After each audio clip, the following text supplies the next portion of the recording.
যে নির্বাচন না হওয়ার পিছনে একটা গোষ্ঠী খুবই সক্রিয়, আবার হওয়ার পিছনে আরেকটা গোষ্ঠী খুব সক্রিয়। কোনটি দেশের জন্য ভালো হবে? এই আলোচনা অনেক এসেছে আপনার কাছে। এই আলোচনা যাওয়ার আগে আজকে বিএনপির মহাসচিবের দুইটা বক্তব্য আমি খুব আকৃষ্ট হয়েছি।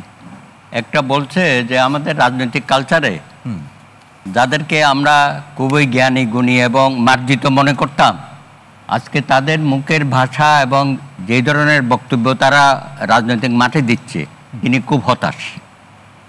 রাজনৈতিক নেতাদের, কর্মীদের এইসব অশ্রাব্য কথাবার্তা, এটা একটা বলেছে। আর একটা বলতে, দিল্লিতে যিনি বসে আছেন নির্বাচন না হওয়ার জন্য নানানভাবে দেশে বিদেশে ষড়যন্ত্র করছে, এখানে স্বৈরাচারের দোসররাও তৎপর। এস আলম নাকি ২৫০০ কোটি টাকা দিল্লিতে হস্তান্তর করেছে নির্বাচনকে বানচাল করার জন্য। এই বিষয়গুলো তো এখন আমাদের আলোচনা হওয়া উচিত। আমরা সেদিকে আলোচনা না করে হাসিনার সুরে আমরা এখানে তাল মিলাচ্ছি। আমরা আছিটা কোথায়? পরোক্ষভাবে তো আমরা তাল মিলাচ্ছে। মানে আপনি কি মনে করেন এনসিপি যারা নির্বাচনের বিরোধিতা করছে, গণভোটের কথা বলছে, পিআর পদ্ধতির কথা বলছে, সংবিধান সংস্কারের নির্বাচনের কথা বলছে, গণপরিষদ নির্বাচনের কথা বলছে, এগুলো কিসের আলামত? এগুলো তো হাসিনার সাথেই মিলে যাচ্ছে। এবং হাসিনা যেটা চাচ্ছে, বুঝে হোক না বুঝে হোক, আমরা সেই ফাঁদে পা দিচ্ছি। এবং তাতে করা হচ্ছে কি, আমাদের মধ্যে যে একটা ৩৬ জুলাই অভ্যুত্থানের পরে যে একটা ঐক্য সৃষ্টি হয়েছিল, এটা তো অসাধারণ ঐক্য, তাই না? বহুদিন পরে। জি, সেটার মধ্যে কেন এত বিভক্তি হবে একটা নির্বাচনকে সামনে রেখে? আমাদের কি আর কোনো কাজ নাই দেশে? নির্বাচনকে নিয়ে কেন আমরা এত হইচই লাগিয়ে দিয়েছি? বিভক্তির একটা, আমি তো মনে করি যে এই ধরনের বিভক্তি তো কারো কাম্য না, জামাত ইসলামেরও কাম্য না, বিএনপিরও কাম্য না।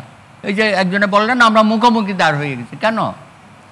আমাদের তো কথা ছিল সবাই মিলে একসাথে আমাদের স্পিরিট, সেটাকে আমরা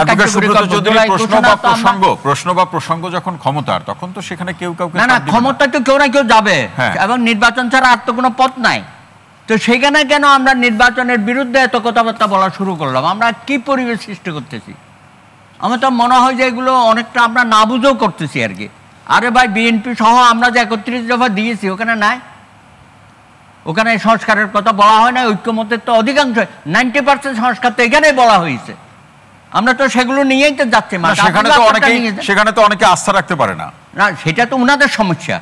আমরা যদি জনগণকে বুঝাতে পারি যে আমার ৩১ দফা বা এর থেকে আরো বেটার কিছু নিয়ে আগামী নির্বাচনে তারা নামবে, তো জনগণ যদি তাদের পক্ষে ভোট দেয়, তো সেখানে তো তারা এই প্রধানমন্ত্রীর ক্ষমতা কমানো, সেটা বলা আছে।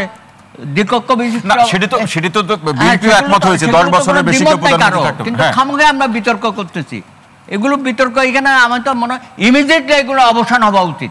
এবং এই কারণে আপনি জাতীয় ঐক্যমত কমিশন বাইরের থেকে কতগুলো লোক এসে আমাদের ঘাড়ে বসে আছে এবং চাপিয়ে দেবে, আমরা মেনে নেব সবকিছুই।